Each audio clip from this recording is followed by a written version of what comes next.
Here we have the new Pod 1. Gone are all of the complexities of the lip movements and the dials and the triggers and the levers and nightmare. We now have a much simpler, easier to operate puppet, which is also lighter. Inside, we simply have now a webbing strap. The puppeteer uses this to anchor the pod to the planter so they can insert their hand into the puppet without it moving away from the plant pod. The original Plant 1 couldn't wilt on cue. There's a scene where they're all lining up to go out for dinner. Mr. Mushnick tells Seymour that he must stay behind and look after the sick plant. The original Plod 1 showed no difference. This new plant can wilt. This is achieved with this silver ring and notch. On cue, Seymour can engage his thumb into this ring, pull it down and clip it onto the notch. The plant is now wilted.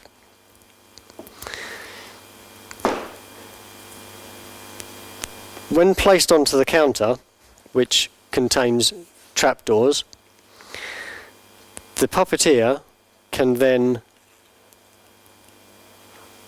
hold the pod into position with the webbing strap and slide their hand into the pod. From the audience perspective, nothing's happened because the plant hasn't moved.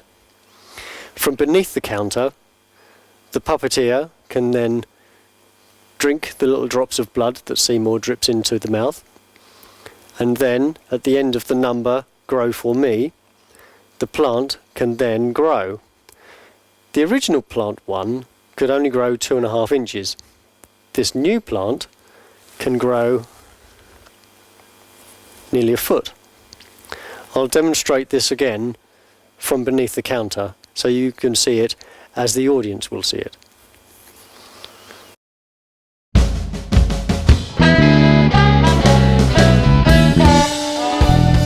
So here we have again the grow scene with the Pod 1. Now the puppeteer has gently slid their hand into the pod using the webbing strap to prevent the pod and plant pot from moving out of position. Then on cue of Grow For Me, as Seymour leaves the florist's shop, the plant can now grow and take its own little character move to the audience. This is achieved very simply just by moving your thumbs and fingers round and brings the plant to life.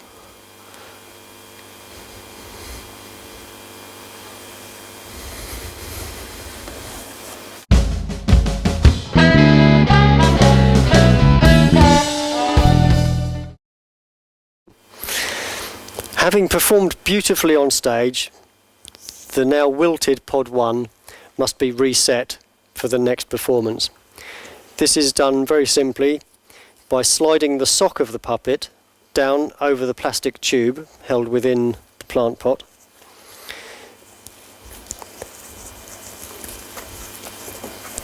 This can be assisted with the use of the webbing strap from beneath.